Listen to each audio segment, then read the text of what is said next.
Ora, muito boa tarde a todos, sejam muito bem-vindos aqui ao canal. Este vídeo está a ser gravado no dia 23 de junho. Vocês estarão a ver isto num fim de semana, imagino que seja postado no fim de semana. No dia de hoje vamos falar um bocadinho sobre um livro que saiu recentemente com um convidado da casa, que já é a terceira, quarta ou quinta vez, já nem me recordo da quantidade de vezes que convidei. E antes de mais, antes de avançarmos para o tema, quero agradecer ao professor Maurício Braz por estar aqui novamente, que foi o primeiro convidado deste podcast. Há pessoas que agora, se calhar, como estão a chegar agora, não viram os episódios antigos. O professor Maurício Braz foi o primeiro convidado e pronto, é sempre bom receber e agradeço desde já que esteja aqui comigo para falarmos um bocadinho sobre o novo livro. Ok, Alexandre. Já agora, desculpa, dizer também, agradecer e dizer-te que é sempre um grande gosto estar no teu podcast ou em outro local qualquer à conversa contigo e também, neste caso, aqui com as pessoas que nos ouvem. Sim, exatamente, exatamente.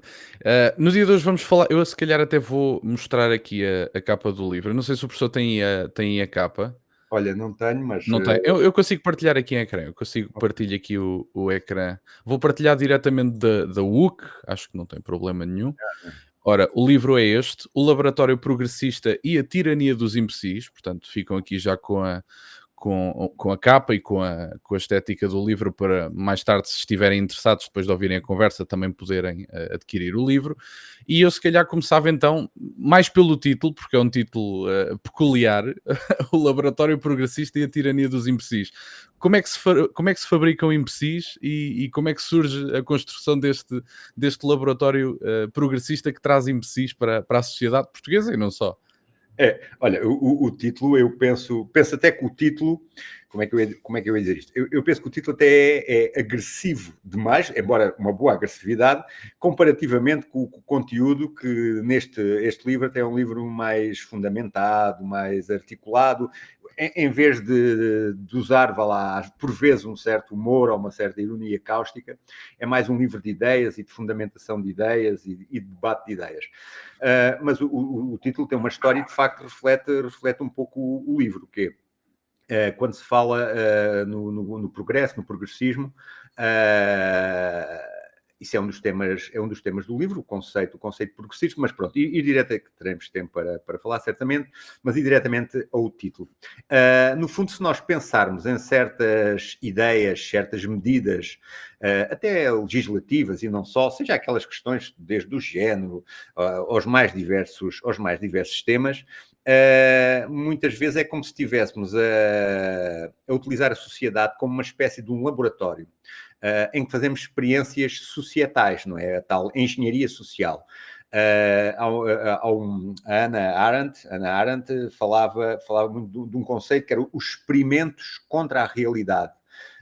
No fundo, é uma espécie de experiências que nós queremos fazer que negam a própria realidade. Lembro-me sempre da questão do Frankenstein, não é? Da história de Frankenstein, o cientista que quer, de facto, fazer uma experiência em nome do benefício da humanidade, mas acaba por criar um monstro, e um monstro que ele deixa de controlar. Ora, muitos dos experimentos feitos em nome do progresso, muitas vezes acabam por negar a própria ideia, vá lá, benéfica que é associada ao progresso, transformam-se em monstruosidades e que o próprio ser humano deixa de conseguir controlar. Portanto, aí a ideia de laboratórios, estamos a fazer experiências com o conceito do progresso. E a tirania dos imbecis vem um pouco há um autor que eu leio bastante e releio bastante, que é o Nelson Rodrigues, que já não está vivo, mas que era um escritor genial, o brasileiro Nelson Rodrigues, e ele falava, e também o Jorge Bernanos, o francês, que eles falavam muito da cólera dos imbecis, da tirania dos imbecis, e dizer que eles estavam no século XX e diziam que o século XX é o século dos imbecis. E eles vão vencer porque são maioria, e vão vencer também porque antes o imbecil tinha vergonha da sua imbecilidade, da sua estupidez. Hoje em dia não, o imbecil tem orgulho e gosta de ostentar a sua imbecilidade e fazer prova dela. E no fundo, nós quando pensamos sobre a nossa realidade, e basta ver hoje em dia como vivemos também muito, aquilo que é o pensamento de muita gente, infelizmente, está reduzida à espessura e à velocidade do que passa, por exemplo, nas televisões, nos média, nos próprios média no sistema, dos média oficiais. Que é um tipo de conhecimento sem qualquer profundidade, sem espessura, sem qualquer nível de crítico, muitas vezes até é mera propaganda ideológica, não é? Com um determinado viés. E muitas pessoas, ou algumas pessoas, formam as suas convicções e as suas crenças a partir dessa fonte, que é uma má fonte, não é? Mas que, de certo modo, tiraniza e infantiliza as pessoas, porque depois também não nos permite pensar de outro modo, não é? E basta isto aqui, já podíamos ter uma ponta de uma conversa que dava até ao fim do programa, não é? Como, por exemplo, aquela ideia que se descobriu agora que Portugal tem mais neonazis do que a Alemanha em 1938, 1939, o grande perigo, e que o grande perigo não é de facto o preço da habitação para os jovens, não é os trabalhos precários, não é os vencimentos baixos, mas é 2 ou 3 estarolas, mas que é o grande perigo social da nação, e depois isso formata de tal modo, e só se fala nisso, e no fundo é isso, é essa tirania da imbecilidade, não é? São esses, no fundo, se quiseres, os dois grandes pilares do livro. Sim, eu agora pegava nessa mesma infantilização, que acho que é uma boa expressão, a infantilização dos indivíduos da sociedade contemporânea, portanto, terá acontecido, e o professor referia há pouco, até por via de uma carga ideológica, muitas vezes associada aos meios de comunicação tradicionais, que tendencialmente está associada também às agendas vigentes do regime. É uma pergunta que eu tenho colocado muitas vezes aos meus seguidores nos últimos tempos. Quantos eurocéticos é que comentam nas televisões portuguesas?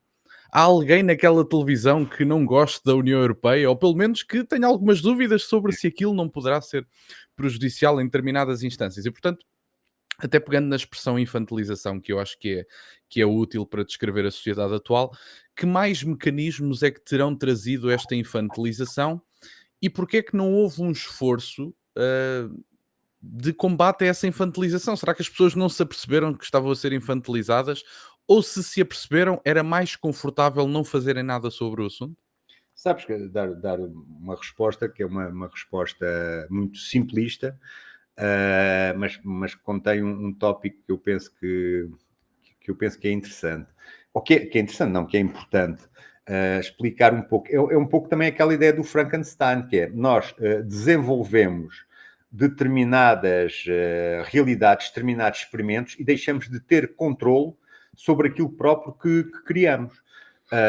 As sociedades do pós-guerra, do pós-segunda guerra, foram sociedades muito centradas e bem na preocupação com sociedades regidas pela paz, também por prosperidade, por abundância material, por as instituições, estou a falar no Ocidente, as instituições, aquilo durou ainda umas 2, 3 décadas, a funcionarem de um modo em que os princípios democráticos contavam e o bem-estar e a melhoria de vida de todas as pessoas era importante.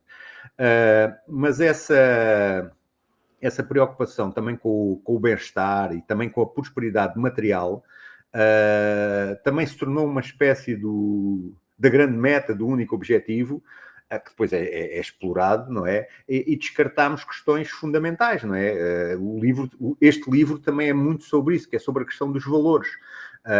E fala de um autor, o MacIntyre, que faleceu recentemente, tem até essa citação, uma citação dele no início, que diz que hoje em dia, por exemplo, já nem vale a pena falar de valores ou de moral, que as pessoas já nem sabem bem o que é que isso é, ou do que é que estamos a falar. Eu reitero sempre essa perspectiva, que é uma coisa é a moral, outra coisa é o moralismo. Por exemplo, os movimentos progressistas e movimentos de esquerda são altamente moralistas, como se só a visão deles sobre o mundo fosse correta e aceitável e toda a outra visão oposta é má e reprovável. Isso é o moralismo. Eu não estou a falar de moralismo, estou a falar do plano moral. E nós perdemos uma série de bases, uma série de estruturas que eram fundamentais, até na nossa relação com o outro, da importância do outro, a importância do bem comum, a importância da comunidade, a importância da organização política a uma escala local, a uma escala regional, a uma escala nacional. Por exemplo, a União Europeia, que no início, na sua matriz, tem pressupostos muito interessantes e importantes, acaba depois a ser sequestrada por uma determinada visão, vá lá, globalista da economia, em que, por exemplo, as ideias de soberania nacional, a importância da pessoa, são completamente secundarizadas ou mesmo esquecidas perante interesses que são transnacionais e em que os acionistas e os mercados valem mais do que as próprias pessoas. E repara que isto, que era um discurso que, em parte, existia também e era propriedade, em maior parte, de uma certa esquerda, essa esquerda desapareceu. Hoje vivemos uma esquerda 2.0, que é uma espécie de idiota útil desse liberalismo económico, que não tem a ver com o liberalismo clássico das liberdades individuais, tem a ver com a questão dos mercados e com a prioridade da economia sobre todas as outras dimensões da vida. Isso tem feito o quê? Somos tão atulhados de mercadorias, de produtos, a tal ideia da mercantilização de todas as esferas da vida e da monetização de todas as nossas dimensões, em que, de facto, aquilo que é verdadeiramente importante e que importa pensar, não pensamos. E mais, vivemos neste frenesim permanente, não é? Do ilimitado, da nova novidade, do consumo, de tudo isso, que deixamos simplesmente de pensar. Deixamos simplesmente de pensar. Vou-te dar um exemplo, uma coisa que me fez e faz muita impressão. Eu, numa das partes do livro, do Laboratório Progressista, fala dessas questões, vá lá, ditas fracturantes, sobre o aborto, sobre a eutanásia, a liberalização da prostituição, entre muitas outras coisas. Mas, por exemplo, o Reino Unido aprovou, a semana passada, em que o prazo para o aborto, a legalização do aborto, isto dito de um modo assim muito sumário, mas traduz-se nesta afirmação. Sim, o aborto está liberalizado até 1 hora antes do parto natural. Com 9 meses eu posso fazer um aborto. Isto é uma questão importante em termos de valores, em termos societais. Tu não viste nenhum debate, viste quanto muito uma nota de rodapé sobre isto.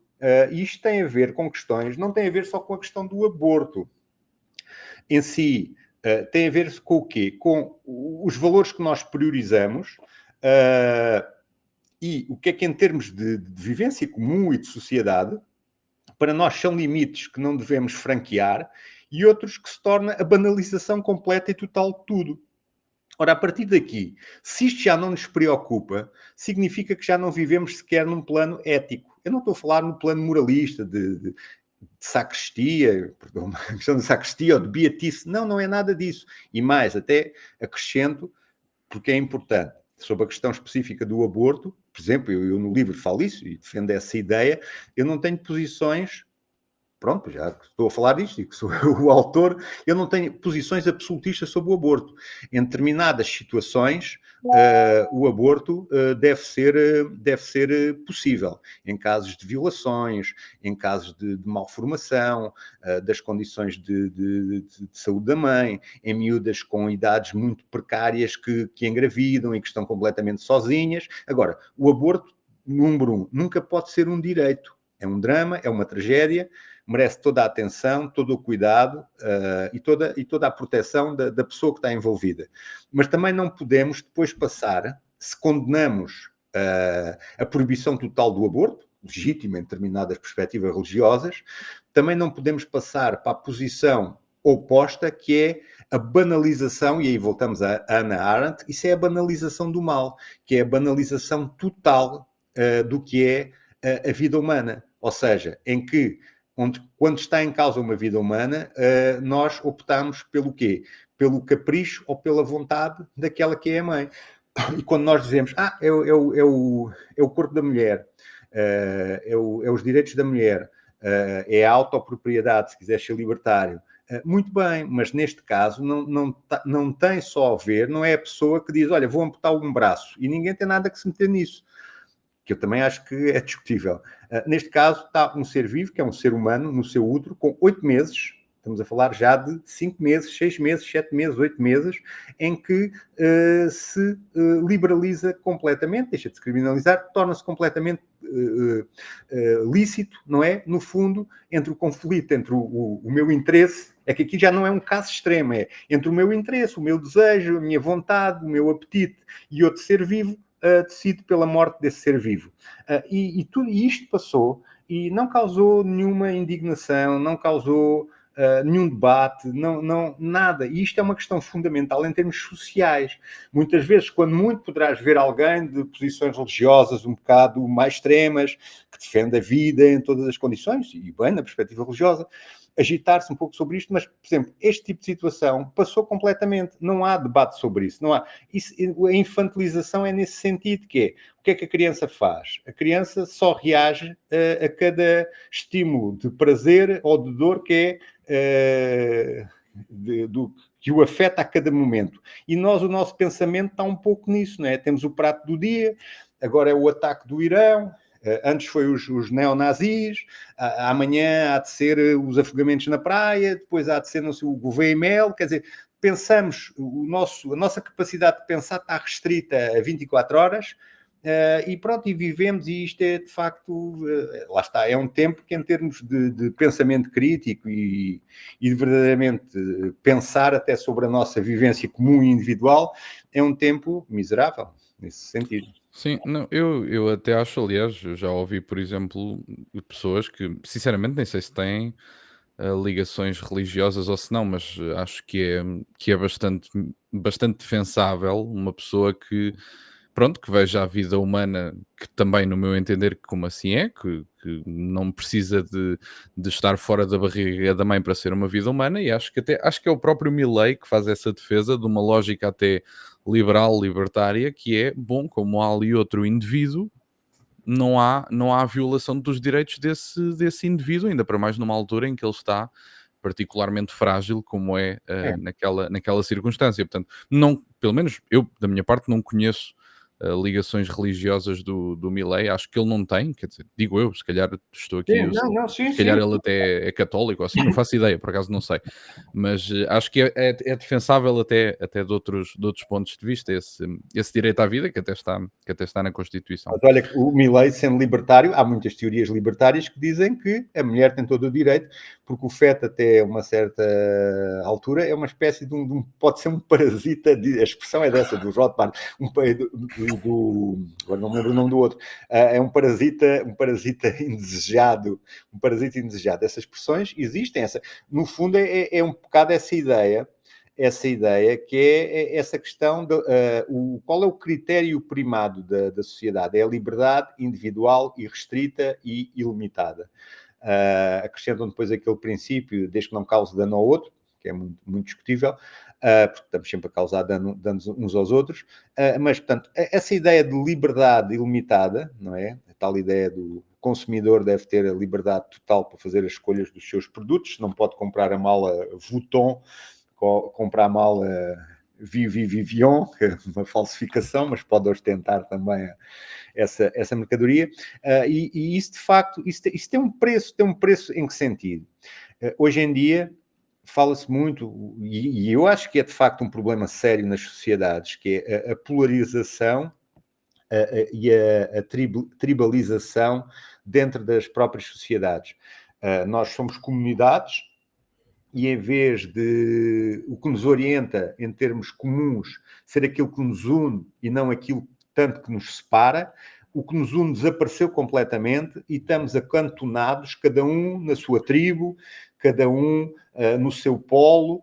Porquê? E quanto mais fomentar essa ideia prioritária e também única da liberdade individual, ilimitada e restrita, que até conduz à liberdade sem responsabilidade, aí viveremos novamente cada vez mais tribalizados. Temos cada vez mais tecnologia, nesse sentido somos cada vez mais sofisticados, mas a verdade é que até na relação uns com os outros, cada vez vivemos, de certo modo, uma espécie, o livro também refere isso, agora é que estamos, quando se fala erradamente da Idade Média como uma idade obscura, agora é que estamos, em muitos pontos e em muitos sentidos, a voltar a uma nova idade de obscuridão em que ninguém se entende, as pessoas só se entendem dentro do seu próprio grupo. Se eu vou debater com o de outro grupo, o diálogo, a conversa já não é possível. O outro é um inimigo. E isso é altamente destrutivo e é uma regressão brutal, essa sim, em termos civilizacionais. Deixámos de conseguir falar uns com os outros, especialmente com aqueles que pensam de um modo diferente de nós. E isso tem muito a ver com esse empobrecimento e também com essa infantilização.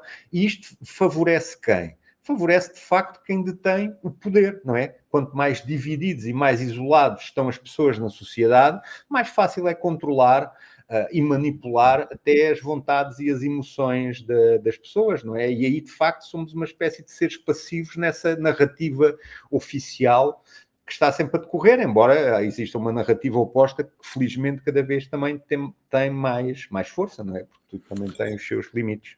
Sim, eu por acaso também partilho da ideia, aliás, até de duas, de que, e isto é uma crítica que o Carlos Schmitt fazia na altura, de que o liberalismo despolitizava a política porque lhe retirava a vertente do conflito. E eu acho que se o conflito for retirado de forma artificial, perdemos um bocadinho do que é a política, porque a política, e seja ela em que regime for, seja de forma mais assumida, mais livre ou de forma mais autoritária e até totalitária, acaba sempre por ser conflito, muitas vezes, e na grande maioria das vezes, entre visões de mundo inconciliáveis, não é? Quer dizer que o liberalismo ou a visão de mercado liberal é inconciliável com a visão de mercado do Partido Comunista Português, por exemplo, quer Claro. dizer, e é impossível um consenso entre essas duas partes e, portanto, Sim, isso sim, mas vai, obviamente, gerar conflito, desde que também, essa é a minha vontade e acredito que da maior parte das pessoas, um conflito que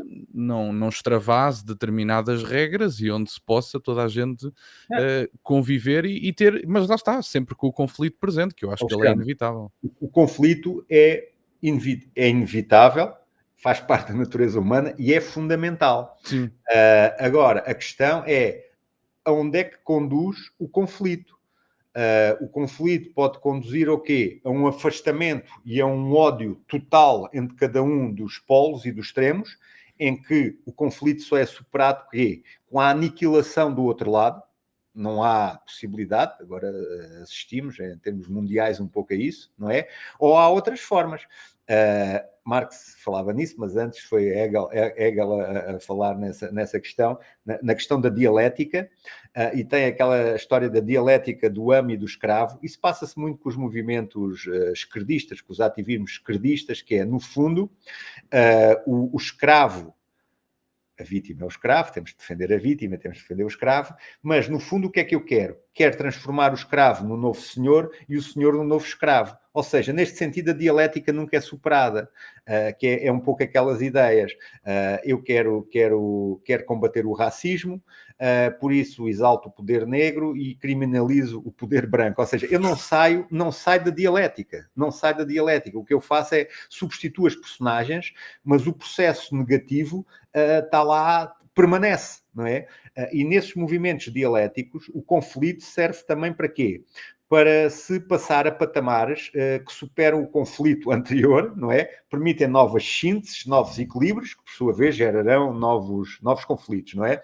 Mas a ideia é superar o conflito para se passar a uma nova fase, não é? Para se avançar. E de facto nós o que assistimos é um bocado a exacerbação cada vez maior do mesmo conflito, não é? A polarização, a impossibilidade de qualquer ponto, qualquer diálogo, mas depois também lá está, há sempre uma narrativa, que é a narrativa de quem detém o poder num determinado momento, que também usa esse conflito em benefício próprio, sobre os bons e os maus. Vou-te só dar, não sei se queres dirigir as coisas com determinadas perguntas, ou se podemos... não, não, força, força. Eu tenho aqui perguntas, eu Ok. vou, eu vou balizando, eu vou balizando. Vou-te dar um exemplo. Estava a Sim, ver sim. há pouco tempo, curiosamente, sobre isto. E que são processos altamente negativos e altamente imbecilizantes da própria sociedade e em que nós estamos a cair. Voltamos novamente àquela questão da extrema-direita. Da extrema-direita, da extrema-esquerda. Há um autor, não, ele era de um grupo, os Mumford, agora não me recordo, o Andy Ngo, que ele escreveu sobre o movimento Antifa e em que ele explica que estamos nos Estados Unidos, que aqui em Portugal é tudo sempre mais fofinho, e em que eles, o movimento Antifa é tão perigoso como os movimentos mais radicais de extrema-direita. E elencam uma série de coisas. E são movimentos até profundamente, esses antifas, são profundamente antidemocráticos, são persecutórios também, pretendem subverter e destruir as instituições que funcionam nos sistemas democráticos. Fala disso tudo. Mas estava a rever um autor que eu penso que é muito importante e interessante, que devemos ver para compreender também o presente e certas dinâmicas políticas e manipulatórias, que é o Herbert Marcuse.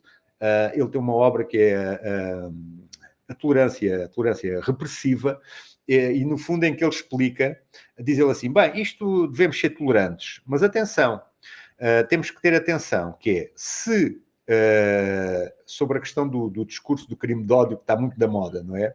E nós vemos as coisas, mas se este tipo tem uma camisa amarela e diz esta frase, não é discurso de ódio. Este tem uma camisa azul e diz esta frase, é crime de ódio. Mas o que é que se passa? Se eu não for estúpido, vou tentar saber o que é que se passa.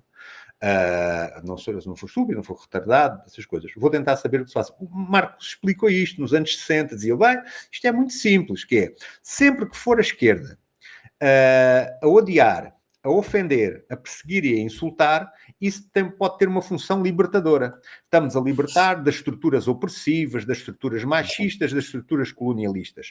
Sempre que for a direita a proferir os mesmos insultos, ou que não os profira, mas nós imputamos esses insultos. Sempre que seja a direita a proferir esses insultos, essas ofensas, essas ameaças, é discurso de ódio, é intolerância e, portanto, temos que ser repressivos. Ou seja, mas esta dinâmica explicada por Marcuse, que é uma dinâmica meramente de combate ideológico e não de racionalidade, não de um paradigma de racionalidade, de sensatez e razoabilidade, é que está instalada, até nos próprios média, em Portugal. A mesma frase dita por o da camisa amarela ou da camisa azul tem contexto, tem logo um julgamento, sendo a frase a mesma, tem logo um julgamento completamente diferente. E isto tem que ser desmontado e tem que ser exposto. Só que, infelizmente, muitas vezes as pessoas também não o fazem, não sei porquê. Porque isto é o mesmo que tu chegares a um jogo, vais jogar futebol com um grupo de amigos, e a outra equipa, sempre que tu marcas golo, a outra equipa diz, não, quando vocês marcam golo, não vale, porque sou eu que dito as regras. E quando eles marcam golo, o golo vale por 2. Ou seja, o jogo assim está completamente viciado, não é? Este jogo não tem nada de democrático, não tem nada de racional. Marcuse foi um no fundo, serve como uma espécie de paradigma, não foi só ele, não é? Mas ele cria as bases destas dinâmicas, não é? Ele tem também um outro livro, que é o Eros e a Revolução, não sei se é o outro título é a Revolução. No fundo, em que ele explica, diz ele, bem, isto é nos anos 60, e de facto isto, passado décadas, isto da família, dos casais heterossexuais, isto são o quê? Isto são resquícios opressivos de sistemas de opressão do outro, de opressão da diferença. O que tem que haver é uma liberalização total das experiências sexuais, das trocas de parceiros. Isso é a verdadeira liberdade. O resto é opressão. Epá, eu lembro de ler Marcuse quando tinha 18 anos e disse, este tipo tem razão, eu sou um defensor aqui desta teoria. Agora, o que é que acontece? Muitas vezes, o problema destas teorias é que elas também são profundamente antinaturais e anti-humanas. Isto não resulta, não é? Não resulta, só gera problemas muito sérios. E tu dizes assim, as pessoas são mais livres, as pessoas são não sei o quê. Olha, ainda esta semana saiu, 40% dos estudantes universitários toma medicamentos e psicotrópicos e não sei o quê, e mais de metade está em burnout. Ou seja, as pessoas, os jovens, especialmente os jovens, eu sou professor, vejo isso, as pessoas cada vez estão mais incapazes, estão mais fragilizadas, estão mentalmente mais doentes. Tu podes perguntar, estão mentalmente mais doentes porquê? É a extrema-direita? é porque têm que fazer testes e têm notas. Não, o que há é dinâmicas sociais e modelos culturais e ideológicos que predominam nas nossas sociedades que estão a destruir e a rebentar completamente com o psiquismo das pessoas, não é? Porque aquelas questões fundamentais, que é o que nós designamos, o livro é sobre isso, o enraizamento, a vinculação, os processos de identificação e de identidade com o local, com uma família, com valores, com ideias, não sei o quê, isso é tudo completamente arrasado. E tu, se não tiveres chão, tu não consegues andar, ou então estás sempre a cair e estás sempre a cair em buracos que tu não sabes onde é que vais parar. Isso é o que se está a passar. Sim, eu tinha aqui uma pergunta que tem que ver precisamente com essa questão eu acho que as duas expressões que eu tinha lido era nova barbárie e manicômio moral. Acho que eram estas as expressões, se não estou enganado. Isto, por acaso não anotei as expressões, mas tenho aqui a pergunta, não anotei as expressões por lapso. Esta questão deste manicômio moral terá alguma ligação com as elites progressistas que hoje estão afastadas do homem comum e a quem ninguém lhes cobra responsabilidades sobre qualquer tipo de ações? Porque um dos pressupostos que é um argumento utilizado, obviamente, por quem defende a democracia, é a accountability, como dizem os norte-americanos, que é, ou seja, eu governei mal, eu tive aqui um conjunto de ações que vos tornaram mais pobres, que não obrigatoriamente vos tornaram mais livres, porque temos países da União Europeia e fora dela, mas ocidentais, que têm cada vez mais presos políticos, ora por pessoas que partilham memes no privado com amigos, ora por pessoas que têm um conjunto de opiniões e até de posicionamentos políticos. E, portanto, no fundo, qual é que foi o papel das elites políticas utilizando a expressão novamente, neste manicômio moral e nesta perversão de valores que, quer dizer, que eram coisas mais ou menos estabelecidas. Antes não é que não houvesse conflito, porque sempre houve, e as pessoas tinham opiniões dissidentes e às vezes até se chateavam por elas, mas quer dizer, não significava, tens essa opinião, votas dessa forma, então nem sequer podemos respirar o mesmo ar, porque senão ainda se pega qualquer coisa. No fundo é um bocadinho isto. Lá está, isso é uma questão, não é para uma tese de doutoramento, é para Certo, certo. é para uma escola filosófica. Dar só algumas dicas ou pistas sobre isso, que é, em relação às questões, a tudo, a nossa experiência, a nossa vida, seja em termos individuais, singulares, seja em termos comuns, nós podemos, há coisas que preservamos, há coisas que deixamos para trás, há outras novas que descobrimos, e esse equilíbrio entre o que é importante preservar, mas também o que é importante adaptar a cada tempo, assim como o que é importante de descobrir de novo, das novas descobertas, esse equilíbrio era o equilíbrio fundamental. Ora, nós vivemos num sistema de consumo exponencial, não é? De consumo ilimitado, de consumo permanente, em que como é que eu ia dizer? Os estímulos que te são induzidos em permanência não é para preservares e manteres coisas, é para tudo o que está a ir sendo deitado fora e estar sempre aberto a tudo de novo que vai surgindo, a toda a mudança. Toda a mudança é intrinsecamente boa, todo o novo é intrinsecamente bom, tudo o que é passado, tudo o que preserva, tudo o que não sei o quê, é intrinsecamente mau. Isso é uma espécie de uma mentalidade em que nós crescemos. A minha é mais velha, bem mais velha que a tua, mas com a minha já começou essa mentalidade. E essa mentalidade mantém-se, não é? Uma espécie de frenesim pela novidade e pela mudança. Isso depois, obviamente, também se transfere para o plano ideológico, não é? Para ideologias que absorvem mais essas dinâmicas da mudança permanente, da destruição de tudo o que enraiza, que vincula, que oferece resistências. Agora, nós chegamos a um impasse, que é as pessoas depois sentem a necessidade, de facto, dessas seguranças que desapareceram e foram completamente rebentadas.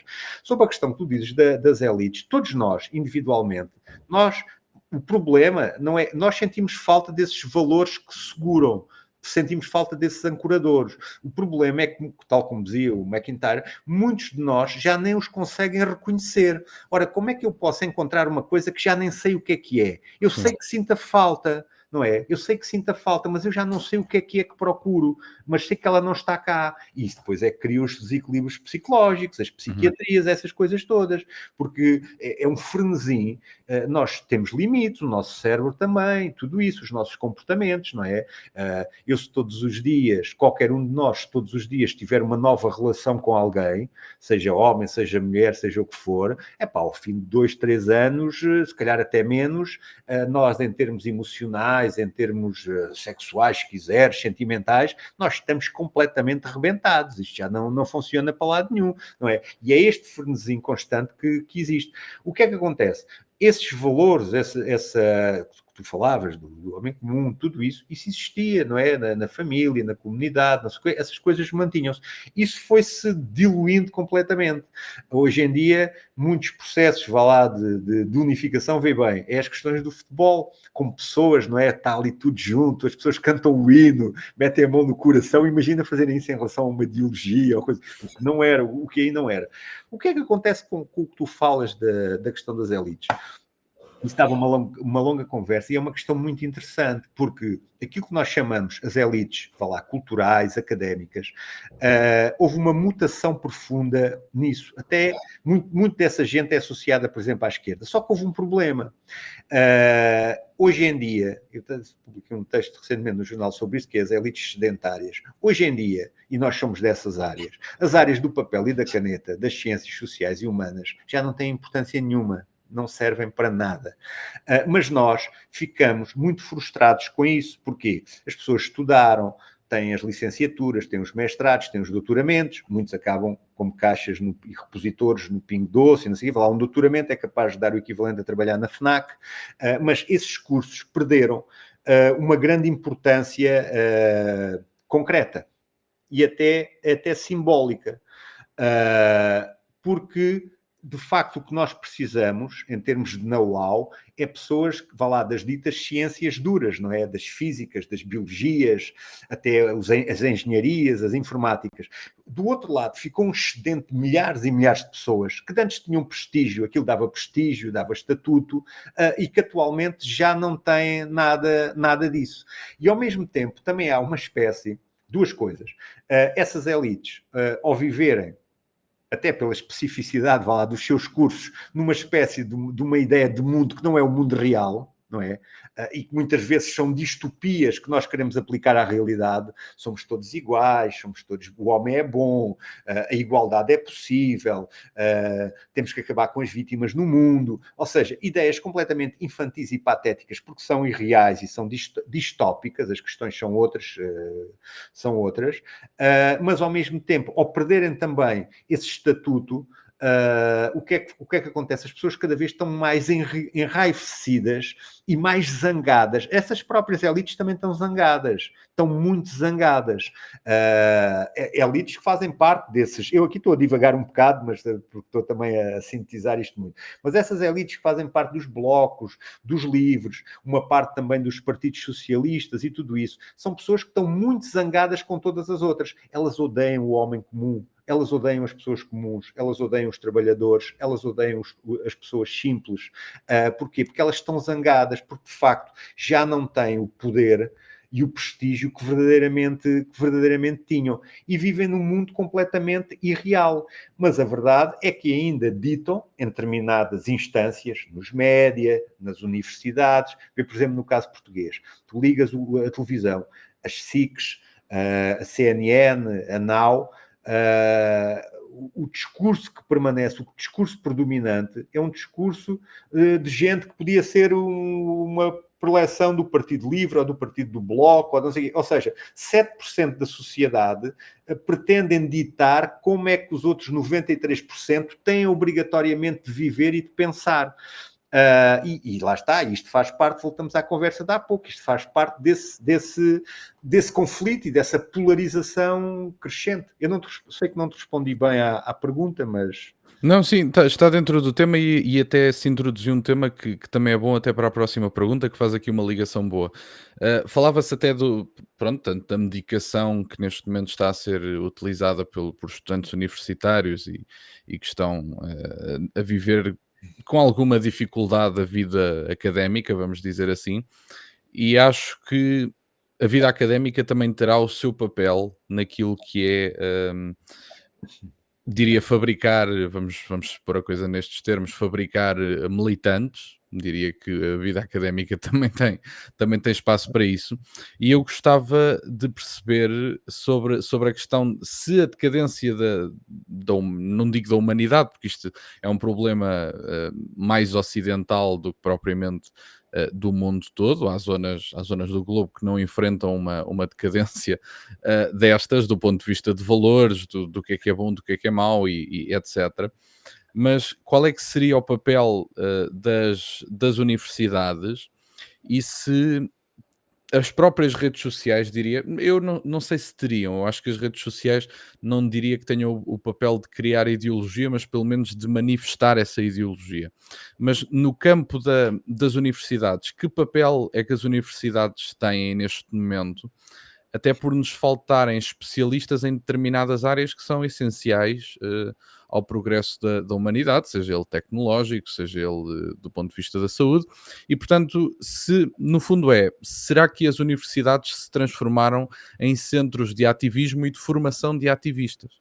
No fundo, a pergunta era mais esta. Sabes que há coisas novas, não é, que estão a acontecer nas sociedades humanas.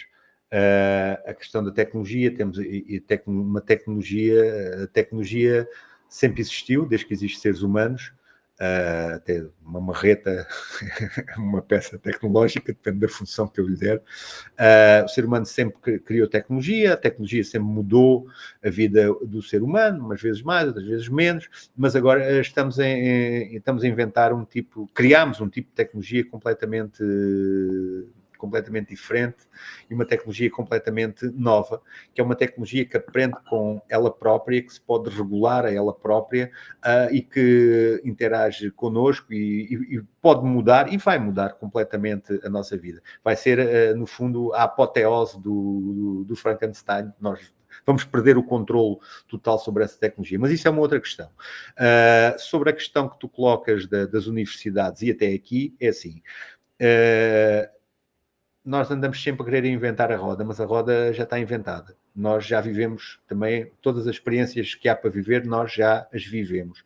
O cenário, o decor, é que vai mudando. E nesse sentido, é tal ideia, também somos anões aos ombros de gigantes, já houve gente que tinha muito mais tempo e se calhar capacidade para pensar isto tudo e pensou. As universidades, a gente sabe o que é que aconteceu nas universidades, ou o que é que está a acontecer nas universidades, especialmente nas ciências sociais e humanas. Chegou cá, aqui as coisas chegam sempre mancas e coxas, porque isto é uma aldeia parada um bocado no tempo e em tudo, mas as universidades devem ser centros de conhecimento, de espírito crítico, de curiosidade, da manutenção de uma espécie, se quiseres assim um nome fascista, uma espécie do fogo sagrado das nossas, falar de ciências sociais e humanas, das nossas principais obras, dos nossos principais nomes, dos principais eventos, das nossas principais descobertas. E a universidade são centros de conhecimento, de liberdade e de espírito crítico. A verdade é que lá está, e isto aqui pega precisamente como dizias, com a conversa anterior. A partir do momento da perda do estatuto e da importância e da relevância das ciências sociais e humanas, ficaram assim uma espécie de abandono, uma espécie de terra de ninguém, e onde ficaram, a partir dos anos 70, refugiados aquilo que eram os órfãos de Marx, não é?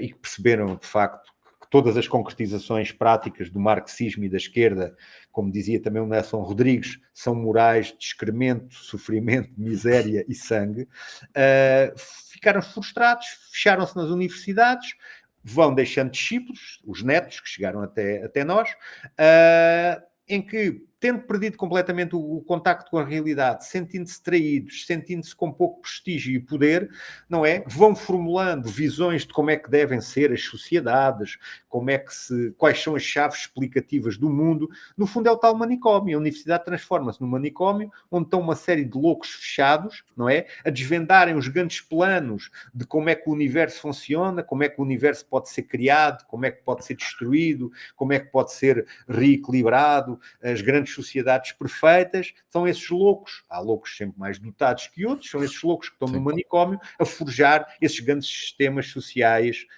perfeitos. E nesse sentido, infelizmente, as universidades, particularmente as de ciências sociais e humanas, degradaram-se, não é? Transformaram-se, aquilo que é a expressão já muito, muito corrente, uma espécie de madraças, não é? Laicas, e de centros de ativismo social, como estava a acontecer nos Estados Unidos. Isso dava... O meu próximo livro será sobre isso, embora a pessoa depois perde muito tempo em questões do momento, nas questões culturais do momento. Mas o que se passou nas universidades americanas, com aquela história do DEI, da diversidade, equidade, é a diversidade, igualdade e equidade, em que as universidades passaram a ter programas de treino. Aquilo não tem nada a ver com tolerância, porque senão é a tolerância do Marcuse, não é? Há a tolerância dos camisas amarelas e dos camisas azuis. A tolerância, a inclusão, a diversidade passou a ser apenas ideologia esquerdista manicomial, a esquerda 2.0, não é a esquerda 1.0, passou a ser isso imposto às pessoas. Como essas áreas ficaram ao abandono, porque os governos interessa-lhes é a economia, é as finanças, é não sei, o armamento, e epá, não têm tempo para estar a ver dos valores e não sei o quê, e dizer, pá, estão os maluquinhos, ok, peguem lá nisso, pá, vocês tomem lá conta disso, façam lá o que quiserem. As pessoas têm que pensar que a liberdade é total para fazerem compras. Pronto. E nas universidades, essas universidades, as americanas, começaram a ter centros de treinamento, de diversidade. Imagina no teu caso, todas as pessoas que têm podcasts têm que ter centros de treinamento de diversidade. E os centros de treinamento de diversidade eram coisas tão simples como isso, que é, Alexandre, quantas mulheres trans você leva ao seu podcast? Não leva 50%? Então está aí com problema. Tem que reconhecer o privilégio, são mais homens, a gente fez as contas, já foram aí 18 homens e foram 6 mulheres. Você tem que reconhecer. E as pessoas têm depois uma classificação e as pessoas tinham que reconhecer, mesmo que não reconhecessem. Porque depois há aquela técnica que é, se reconheces que tens um problema, o problema existe. Se não reconheces, então estás mesmo mal, porque nem reconheces que tens o problema. Quer dizer, não consegues sair dali. Aquilo é uma espécie de stalinismo e nazismo, pelo menos em termos simbólicos, levados a extremos que nem os nazis e os comunistas, tirando a morte das pessoas, levaram. Que é, tu tens que reconhecer que tens um problema e a diversidade serve para isso, não é? Tem noções ali do que é que são as vítimas, do que é a igualdade, do que é não sei o quê. E as universidades e as empresas tinham centros de treinamento de diversidade, tinham comissários, todas as universidades tinham um gabinete de diversidade, tinham comissários, e havia debates como, por exemplo, a fundação da América não foi nesta data, e então não foram os negros que fundaram a América. Veja lá também essa tese e essa hipótese, não sei o quê. Ou pelo menos tem que dar 50% de importância a essa tese. E, por exemplo, o Biden, quando foi empossado, a primeira medida que ele tomou, aquelas medidas executivas, não sei o quê, foi que a DEI, as políticas da DEI, passavam a estar nos organismos federais e públicos. Já não era só as universidades privadas ou empresas privadas que podiam optar ou não. Não, aquilo tornava-se uma política pública. E aquilo teve um impacto terrível. Porque as pessoas também deixaram de facto de sentir, por exemplo, há aquela polémica Harvard, há estudos, um instituto que é a FIRE, que não tem nada de direita, nem de extrema-direita, pelo contrário, em que fazem inquéritos, em que mais de 80%, por exemplo, dos alunos em Harvard dizem, eu não me sinto, tanto do lado esquerdo como direito, não me sinto com liberdade para expressar as minhas opiniões. Ora, quando tu numa universidade não te sentes livre para expressar as tuas opiniões, quando tu não podes ter acesso a livros ou a oradores de perspectivas diferentes, em que mundo é que estamos a viver? E isto tudo sobre esse manto daquilo que se chama o progressismo. Portanto, não vale a pena se vir chegar com aquela ideia de se é contra o progressismo, é retrógrado, é fascista. Não, nós temos que pensar. Não vale a pena esses anátemas, esses slogans para nos condicionarem, para nos humilharem, chamarem-nos nomes, para nos reduzirem e desqualificarem, porque lá está, há pessoas que continuam a pensar e vão continuar a pensar, e pensa-se para transformar a realidade, não é? Pelo menos para transformar a realidade em sítios mais respiráveis, mais livres, mais críticos e mais democráticos. Nessa transformação, e eu acho que cabe bem aqui para esta pergunta, que seria um bocadinho mais de. Estivemos mais no campo do diagnóstico e eu gostava também de entrar aqui no campo da solução, eventualmente, não que haja uma solução única e ainda para mais para problemas tão longos e com raízes tão profundas, dar uma solução única com toda a probabilidade é insuficiente. Mas falando e utilizando aqui também a questão do título, da tirania dos imbecis, de que forma é que nós podemos fazer um combate a essa tirania e que possa eventualmente cultivar em terrenos férteis, e se Deus quiser os terrenos férteis serão cada vez mais, cultivar essa questão do papel de uma moralidade, quer dizer, que existe, do papel da criação de um chão que não nos obriga a tropeçar a cada 5 metros que caminhamos, porque lá está, era o que o professor dizia, se ninguém tem noção sequer do que é esse chão, como é que se caminha em direção a seja o que for? Se o chão tem que ser construído a cada passo que damos, quer dizer, é uma chatice, nunca andamos para lado nenhum no longo prazo. E, portanto, como é que se faz esse combate à tirania dos imbecis e, e que papel é que teria a ética, a espiritualidade nesse processo de combate e de criação de um chão comum, quer dizer, que nos possa permitir unir as comunidades nacionais, novamente, as nações, que nos permitam unir as nações e também criar o tal chão comum para que não tenha que se tropeçar a cada 5 metros de caminhada. É a tal pergunta, não é do milhão, não é do milhão de dólares, é 500 É de um mil, bocadinho mais. 500 mil milhões de dólares. Sim. Mas é assim, há várias questões. Eu penso, principalmente, parte da questão do plano da educação. Idealmente, as escolas não devem doutrinar ideologicamente, mas devem fornecer instrumentos principais não viciados, como o pensamento crítico. Olharmos para as coisas, olhamos e dizemos assim, nos Estados Unidos há um tipo que é o Trump, mas não começamos logo a dizer Trump é mau em tudo. Tudo o que ele faz é mau. Este homem só faz asneiras, este homem só faz disparates. Vamos lá então analisar o que é que o Trump faz.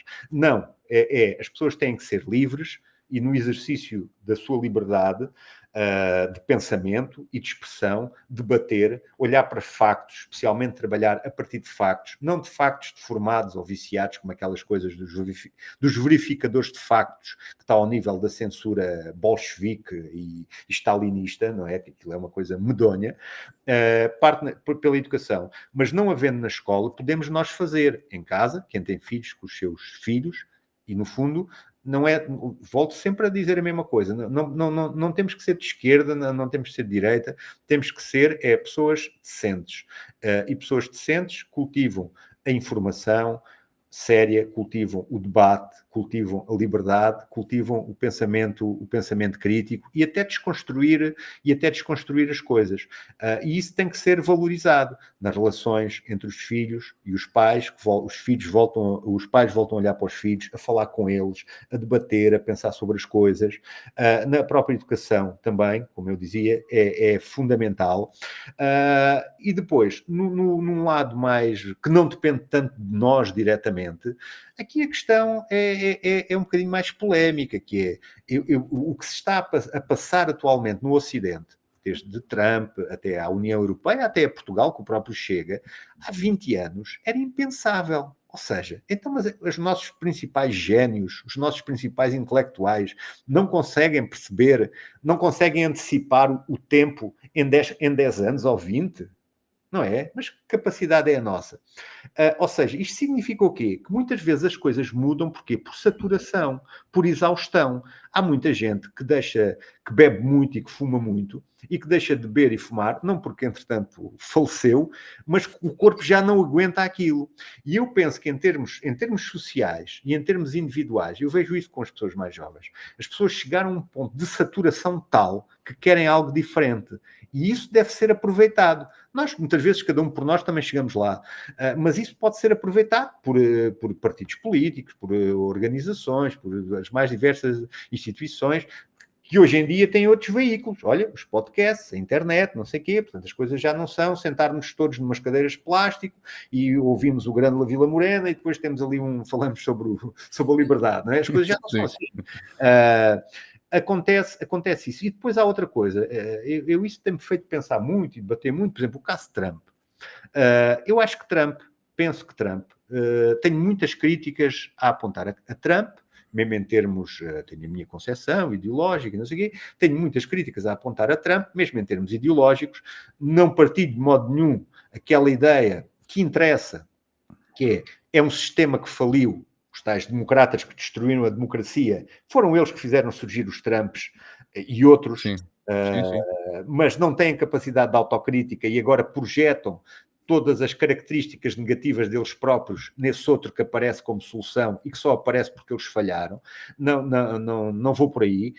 Não é por isso. Eu tenho muitas críticas a fazer a Trump, tenho muitas mais aos outros. Eu prefiro 1000 vezes um cabelo do Trump a 1 milhão de Marcelos, ou 1 milhão Sim. de Montenegros, ou Costas, ou outros criaturas desse género.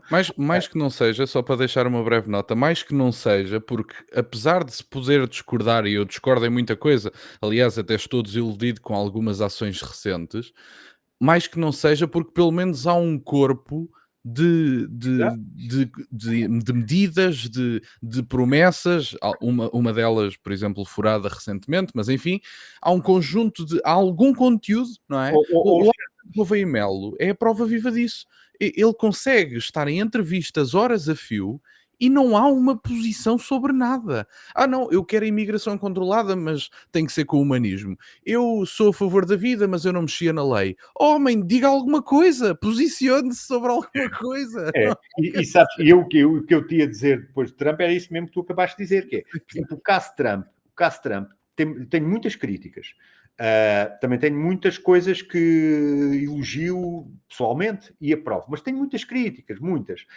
Mas penso que isto é assim, isto chegou a um ponto de loucura tal do que é esse liberalismo económico que está a transformar as vidas de um modo que não é bom, e esse progressismo, que é uma negação e uma traição do progresso, que é uma coisa de loucos, e muitas vezes, para se combater uma loucura extrema, totalitária e sufocante, é preciso alguém muito louco também, que tenha a coragem. Isto é como no bairro, há o tipo que bate em todos, e a gente não consegue dar a volta àquilo. E há um dia um de nós que diz assim, eu vou dar o corpo, que é o tipo mais maluco do grupo. E o tipo também é meio malucado, mas é ele que nos abre o caminho, é ele que nos mostra, é uma espécie de muro, é a resistência que nos permite, não, afinal isto não tem, inevitavelmente, só de ser assim. É que eu pensei ainda, até uma determinada altura, por exemplo, no caso português, que era possível o Partido Social Democrata, o próprio Partido Socialista, renovarem-se por dentro. Ou um partido de esquerda. A esquerda também é importante. A pluralidade, a verdadeira pluralidade, não a pluralidade que eles querem, que é só a deles.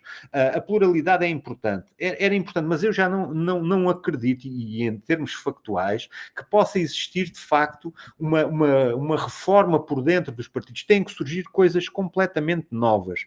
E surgir alguém que se apresenta como essa novidade, isso tem um valor intrínseco. Depois o que acontecer a seguir é aquilo que nós fizermos do que irá acontecer a seguir. Por exemplo, no caso político português, se o Chega um dia, e certamente tem grandes probabilidades de chegar, a partir de número um, o que o Chega fará a seguir depende, não é o fim do mundo, nem o princípio do mundo. Depende muito de quem lá está e das outras pessoas fizerem daquilo que vai acontecer. Isso é muito bom, que isso significa que o destino das nossas vidas volta a nos pertencer, às nossas escolhas, às nossas decisões. Isso é muito importante. E isso, para mim, isso tem um valor intrínseco e deve ser sempre apoiado. Aqui, este sistema tem falhado e tem-nos levado a becos sem saída, que de facto as nossas vidas estão piores. E eu penso nas pessoas mais novas, que de facto é aquelas que me fazem pensar mais na vida delas. E é tal ideia. Estamos perante as primeiras gerações em décadas que vão viver possivelmente pior que os seus próprios pais. Ou seja, isto significa um falhanço político e social. Ou seja, e tudo o que surge como novidade, tudo o que aparece como disrupção, como possibilidade de mudança, tem que ser apoiado, tem que ser amparado e haver essa possibilidade. Depois será o que acontecer e far-se-á o que tiver de ser feito. Mas este sistema eu ainda agora vi, vieram para Portugal milhões de euros do PPR. Portugal tem tantas lacunas, tu só vês as câmaras a fazerem mais rotundas e a tirarem pedras da rua do lado esquerdo para o lado direito e do lado direito para o lado esquerdo. Ou seja, é a tal ideia, quer dizer, o dinheiro vem, temos é que o gastar, não interessa se gastamos bem nem mal, depois o dinheiro vai sempre parar aos mesmos. Ou seja, isto, por exemplo, Portugal, o caso português, Portugal está tão podre, tão podre, tão podre, e são sempre os mesmos. É preciso mudar, é preciso, quem tem a coragem de se chegar à frente a dizer vamos mudar, essas pessoas merecem todo o apoio, porque são portadoras de esperança. Depois o que vem a seguir, depende de cada um e cá estamos também para avaliar, para julgar, para não sei o quê. Mas isso é fundamental. Sim. Parece-me que sim. Professor, obrigado por este bocadinho. Eu vou deixar na descrição todos os links que me der, além dos links óbvios dos sites onde se vende o Sim, livro. Na Bertrand está, a Almedina também, na UC. Na FNAC houve um problema qualquer na distribuição, penso que ainda não está, porque o livro é recente, mas na Bertrand, na Almedina e na UC já estão.